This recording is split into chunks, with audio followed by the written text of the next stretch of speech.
So one of our great panelists today is a graduate student, Charles Duchateau. And Charles not only is an excellent student, but he is also a cellist and a conductor.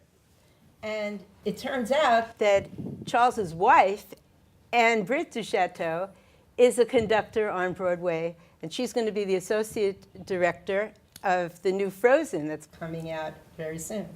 So she agreed to come today. And then we have two wonderful actors, dancers, singers.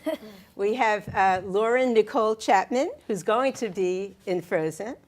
And we have Catherine Allison, who is currently in Aladdin. So before we go any further, I'd like each person to just tell us a little bit about yourselves, maybe what you're doing right now, and then later on we'll go into your background. So Charles. Hopefully after this, one of your star students. Of course. But yeah, I've been working in musical theater. I kind of fell into it by accident back in 1990 when I was actually a student back then as well in Colorado.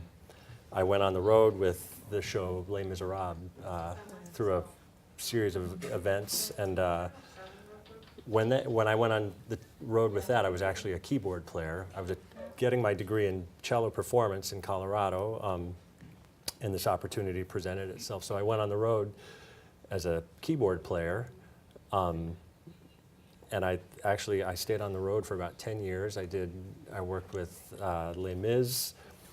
I did a short stint with Phantom of the Opera. And then I moved to Miss Saigon, where I ended up working with or working for my soon wife-to-be. Wow. That's how we met. Actually, not to tell her whole story, but Britt came to New York first. She got off the road and came to New York, and I followed shortly thereafter and got here in about 2000 and have been fortunate. I've bounced back and forth between being, for some shows, I'll be a keyboard player and usually backup conductor, associate conductor. And I've done a lot as a cellist. I've gotten to do a lot of the great old Broadway shows because musical theater tends to, the backup conductors, the associate or the assistant conductors and music directors historically are usually piano players these days. So then the old shows back in the 1940s and 50s didn't have, in the pit, they usually didn't have a keyboard player. It was a full orchestra. So that's become a niche for me, as I'm a string player who can also play rehearsal piano when needed and then stand up and conduct. Wow. So I've gotten to do, the last show I did was King and I at Lincoln Center, and their previous production was South Pacific. I got to do both of those. Fiddler on the Roof with Harvey Fierstein as Tevye. What am I leaving out? Oklahoma, Flower Drum Song. Three Penny Opera. Three Penny Opera. I played cello and accordion on that. Wow. So that's, but now I fell into some teaching. Actually, one of our children was in an after-school arts program that we both volunteered and helped out with. And I had just finished the run of a show, Spider-Man, which was quite a run, and I was ready for a little bit of a break. Luckily, you weren't hurt by any falling no, I was not. scenery. So I took a bit of a break, and they needed help in this arts program, and I discovered how much I liked teaching, which led me to you. I'll ask you more about that later. Okay. But I just wanted to follow up with one thing. It sounds like it helped you that you were so multi-talented, that you could play several instruments. That's been my kind of my strength and my weakness. I have an uncle who's a musician, and when I went on the road with Les Mis, I was a cello major, and I was about ready to give up the piano and just be a cellist. And he had told me, he said, just do everything for as long as you can, and at some point it will become clear to you what you're supposed to be. Wow. And at a certain point, I realized what I'm supposed to be is a multi-instrumentalist. That Wonderful. my strength is that I can do a lot of things. Terrific. Okay. And Catherine? Well, my story is not as quite as extensive, but I grew up in New Jersey, northern New Jersey, and I found my love for musical theater, I guess, a little later than most. And I decided kind of my sophomore year of high school that I wanted to go to college for musical theater. And I ended up going to Ithaca College, and I graduated in 2014 with my degree. And I moved home, and magically 6 months later, I ended up in Aladdin. Wow. Um, That's terrific. That's fast. Just like It it, was very happens on fast. Broadway. You know, I think it was right place, right time, and the role fit me very well, and I've been there for almost 3 years now. What? Yeah. Really? Yeah. Which role is it? So I play the fortune teller, and I Yeah. also play an attendant to Princess Jasmine. So I have a few featured bits in the show, which is really fun. And that's where I met Ambrette de Chateau, and yeah, that's kind of my Wonderful. story. And just, Yeah. did you have an agent who helped you get this job, or how did you hear I that? did, yeah. I showcased in New York City in the spring of 2014, and I was lucky enough to get an agent from that. And when I moved back, I kind of spent the summer performing in different venues across the country. And when I came back, I just kind of hit the ground running. And that was kind of one of the first Broadway projects that I really auditioned for. Terrific. Yeah, Great. crazy. And Lauren? Well, I grew up in a suburb of Detroit, Michigan. I found my love for theater, music, and dance at a very young age. My mom put me in music class and dance class. And I had a flair for the dramatics. I think my parents would agree. But as I grew up, I realized it was something I really wanted to pursue, and ended up going to boarding school at Interlochen Arts Academy in Michigan for theater, for acting. And then from there, was able to go to Emerson College I got my BFA in musical theater. In Boston. In Boston, yes. And similarly, shortly after I moved to the city, 6 months after, I landed a role in Kinky Boots on Broadway. Wow. So that's my abridged Fabulous. version. Yeah. Great. And you stayed in Kinky Boots until this new project came, or I've been in and out of it okay. for about 3 years now. I went on the tour for a year and a half as well, and then came back to the Broadway company, and I'll be actually spending a few weeks there in December before we start with Frozen. Terrific. Yeah. Great. And Britt? Me. I'm from the Chicago area originally, and I went to DePaul University and Northwestern for piano performance. I was just going to say I had no intention of being in musical theater to the extent that I am today. My piano teacher, she just retired from the Chicago Symphony, and I had had some conducting experience in doing my master's. I was assistant to the head of the choral department, and I had a church gig at one point, so I had a lot of choral stuff. I also played French horn growing up. Wow. Played in the Chicago Youth Symphony, so I played in a lot of orchestras for a lot of different conductors. But really where everything changed was I was asked just out of the blue to play piano for keyboards for an Andrew Lloyd Webber show called Aspects of Love, Oh. which had a kind of a brief run Yeah, I saw on it. Broadway. I know why. Yeah, and so this was not that version. This was a version from Canada that came down to Chicago, and it played Chicago for 4 months, and people loved it there. Chicago loves its theater. And I was asked because it was a legit piano part and very exposed and classical is what they called it. So I did it, and then they decided to take it on the road, and they said, "Do you want to come?" And I was like, "Sure." I'm like, why not see the country for a year, and then I'll come back home and figure out what I'm going to do. And while we were out on the road, my friend who was the music director was asked to conduct the new Phantom of the Opera tour, the second one. And they needed an associate conductor. And at the time, in my youth, I said, well, how hard can that be? So I found out. They let me do it, but that's kind of what started it all. I had no business conducting that show. You'd agree, right? It's a tricky show. It's a hard show. But when you're young, you don't know. So, but from that, my friend got a show, the one that left, and he called and said, "Hey, you want to be my associate on Phantom in San Francisco?" I was like, "Sure." And then I got transferred to the second national tour of Miss Saigon. Wow. When that friend I left and I bumped up, this guy also came on board. So that's where we met, and I eventually had a friend that introduced me to a major player in Broadway, Paul Gemignani, Oh, of who course. is Stephen Sondheim's music director. And my friend introduced me to him, and he totally took me under his wing. And the first time I met him, he said, "So, you know, Mark told me all about you. You should go back and quit. Give your notice. Come to New York and, you know, be my assistant conductor for Kiss Me Kate." So I did. So, because you do what Paul Gemignani tells you to do. So, but you know, from there, I had no idea if I would stay here or not, and well, I'm here. That's fabulous. 16 years later, so Right. it's been. You know, it sounds to me, from all of you, but especially you too, that it's just a matter of saying yes.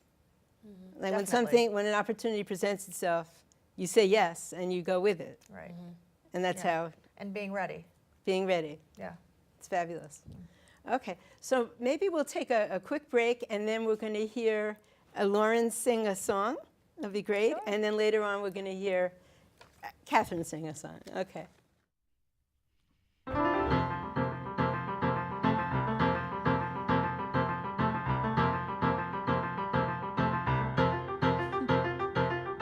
The window is open, so's that door. I didn't know they did that anymore. And there are two nice ladies helping me get dressed. Thank you, thanks. For years I've roamed these empty halls. Why have a ballroom with no balls? Coronation Day is just the best. There'll be actual real live people. It'll be totally strange. Wow, am I so ready for this change?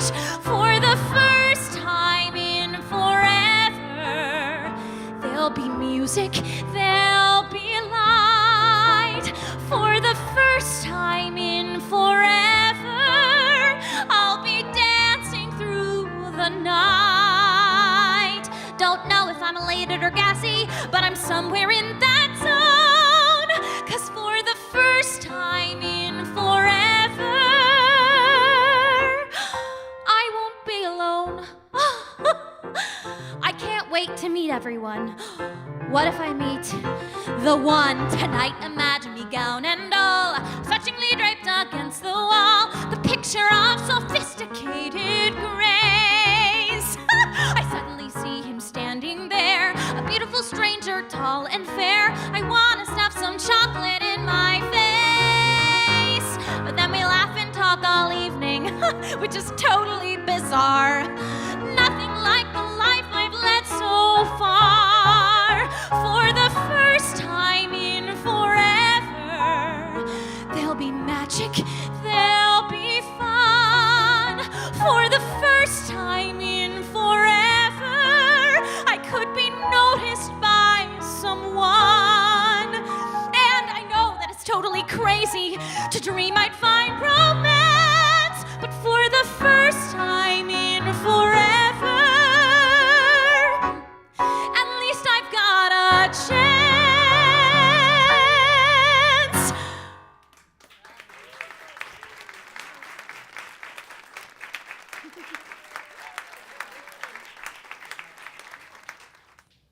That was a wonderful performance, Lauren Nicole Chapman and Britt Duchateau.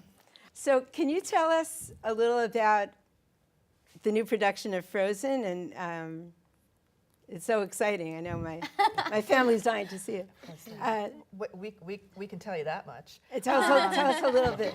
Yeah, I mean, so it's a musical. It's fleshed out. So there's how many new songs? Like all 14? Yeah. 14 new Something like songs. Yeah, 14 new music, yeah. New songs. And they're beautiful, and we can't do any of them today. No. But I can say this. I really enjoy. Well, you saw it. You could talk too. It's a pretty fantastic production. All biases aside, I really do love the fleshed out. You get a little bit more in depth with the characters. You learn a little bit more about each sister and what they've gone through, and you add some. What do you think? I think putting it on stage, it humanizes obviously Right. these characters Yeah. that so many people have fallen in love with, but it really highlights the relationship between the two sisters, and we get to learn more about that. So I think there's a little bit for everybody, all ages in our show that someone can relate to. So I'm learning that every day we get to work on it, Yeah. that there's something new that I'm learning from it. Right. And what is your role going to be? I'm in the ensemble every night, and then I understudy the Princess Anna. Wonderful. Yes. Yeah, I was just going to say that the composer, Bobby Lopez and Kristen Anderson Yes. Lopez. Bobby, they worked together obviously for this one, but Bobby wrote Avenue Q, Book of Mormon. So, and I think they did a couple movies together for Disney. And this was their big one. So, yeah, and we've worked very closely with them. They were at our labs that we had in our rehearsal and everything. And of course, with Disney comes all the technical, amazing surprises. And how did you audition for it?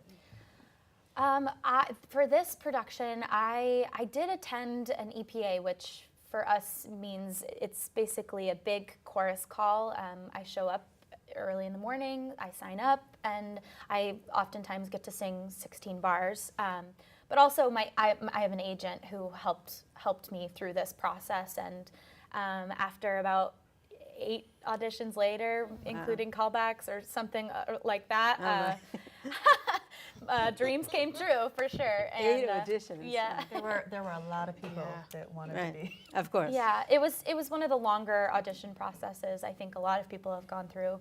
I know certainly for me, several months of coming back in and singing the material, and I'm thrilled that it worked out. So when you first went, you sang whatever you wanted, and then they started giving you material from the show? That's correct. Yes, yes. Okay. Yes, And- I sang that yeah. song about a dozen times. You're very good at it. Yeah. Okay. And Catherine, how did you audition for Aladdin? I got a call from my agent, and they said, we want to see you for the role, but there's 3 people leaving, and there's a spot open. And I kind of just went in being like, this is my first big audition, and so I just want to do well. That was really my goal. And I was given material from the show, and I went in and I did the material, and I got a call back to do a dance call the next week. I did the dance call, and after the dance call happened, they're like, we're calling back some people. It doesn't mean that you weren't great. It doesn't mean we just have to see more from others. Of course, my name wasn't called, and I was like, they don't want me anymore. It's over. Then a day later, I got another call from my agent saying they want to see you again for final callbacks, and I was completely surprised. And I walked in, there were about 15 people there, a camera. It was very intimidating. But that's kind of how it is when you go into these final callback situations. There are about 15 to 20 people there ready to make a decision of whether, Whether they you're the want- one. If you're the one. Wow. And so I did the sides that they gave me, and I sang some material from my book. They wanted to hear more vocally. And By your book, you mean the songs that you yes, brought along? my to audition sing? book. Yeah, Right. the songs that I had in my audition book, they wanted to hear a couple more songs. After that, I went home, and that Monday, that audition was on, I think, a Thursday or a Friday. That Monday, I got a call that I got the part, and I flipped. Fabulous. Yeah. Go ahead, throw your rocks at me from your little glass house and then take off running. You're no better than me. We both made mistakes, haven't we? I won't undo what I'm doing to sit in judgment of what makes us human. I don't claim to be proud, but my head won't be hung in shame. I didn't plan it, but the light turned red and I ran it, and I'm still standing. It's not what I wanted, but now that it's right here, I didn't plan it. A story written by my own hand. It's light writing right at your heel. It's finally something to feel. Oh, I look around you, ain't no saints here, baby. We're all just looking for a little less crazy. Sometimes a hard left turn to the road you never thought you'd see. I didn't plan it, taking back what's been taken for granted, and I can't stand it. I'm sick of the way I've been waiting to break free. I needed saving, and a good mistake needed making. But maybe you need the same thing. Something to feel, to race through your blood and remind you you're here, to open your eyes and look around and see the sky when you're underground. I didn't plan it, but that's life, and I'm finally feeling alive. It's not right, but it's mine, and it's finally something to feel.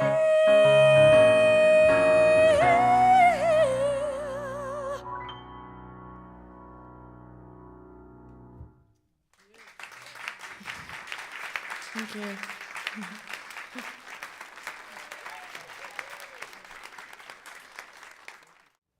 That was a wonderful performance, Catherine Allison and Anne Britt du Château. I'd like to ask Charles, the life in a Broadway show is so demanding. You have 8 shows a week. How do you schedule your life? How do you organize your time? And you're also a father and you're a student. And Yeah, I mean, especially when a show starts, the rehearsal process, which Frozen just went through in Denver, and then they're going to start up again in January. You really can't do much else during that. In my case, like for Carousel, they're bringing me in. I'm going to be the associate conductor, and I'll play cello in the orchestra. And when they called me, my first question was, do you need me to play the rehearsal process? But because I'm playing cello, they're going to hire a separate rehearsal pianist. So I'll good. come into rehearsals now and then and look in on things, but I don't have to be there. I mean, those rehearsals, they rehearse from 10 to 6 every day, and it's strenuous. But then once a show is up and running, everybody handles it differently, but I mean, a big show like Frozen or Aladdin, I mean, shows that I've done in the past, like the show Spider-Man, it's a huge cast, and there's always somebody new coming in, or a replacement, or somebody returning to cover somebody, and you always have to. There's rehearsals. extra rehearsals. Yeah. So if you're part of the musical staff, there's something. People think, oh, you go to work at night. What an easy job, but they don't realize. 2.5 hours. It's usually like a don't. 12-hour day. You go in and you have a rehearsal that starts at 1. You rehearse from 1 to 5 or 5:30. You have time for dinner, and then you do a show, and you get home at midnight. So it can be pretty grueling. The only thing that a musician has that actors don't have this freedom is a musician has the ability to hire a substitute. Okay. And contractually, a musician can sub out up to 49% of their work if they want to. Oh my. It's not always that way. If you're a conductor, you don't always. It's kind of unspoken that you're not gone that much. But somebody who's just in a pit can. There are people who keep orchestra jobs and play a show, where somebody on stage doesn't get that. You're there all the time. How does your experience as a conductor, as an instrumentalist, influence how you teach your students? I think this is a good and a bad thing, but sometimes I'm a little, could be over demanding of my students sometimes in the performances, things that I've expected of them, which I think has been good, but then I'm realizing this year I've dialed back on some things to make it a little easier, and I'm realizing, oh, they feel better about themselves because they really can do this, where there are times I've given some ridiculously hard music to middle school string players. It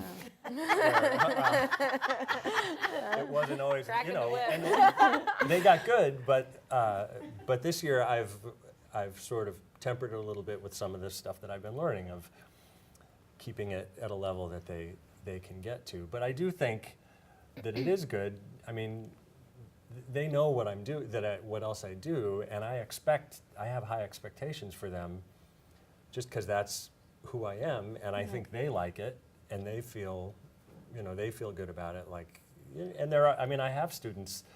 I have a wonderful viola student who I see by himself every day, and I told him, I said, it's not that long before we're going to be working together. You're going to be, I'll be pulling you down to New York to play in a pit That's with fabulous. Can I say one Yes, thing? of course. When I was still in Denver, so that's also part of the rehearsal process too, is Aladdin went to Toronto for 3 months as a pre-Broadway tryout before we brought it here. And Frozen we just got back from Denver. We were there in July, I got back early October.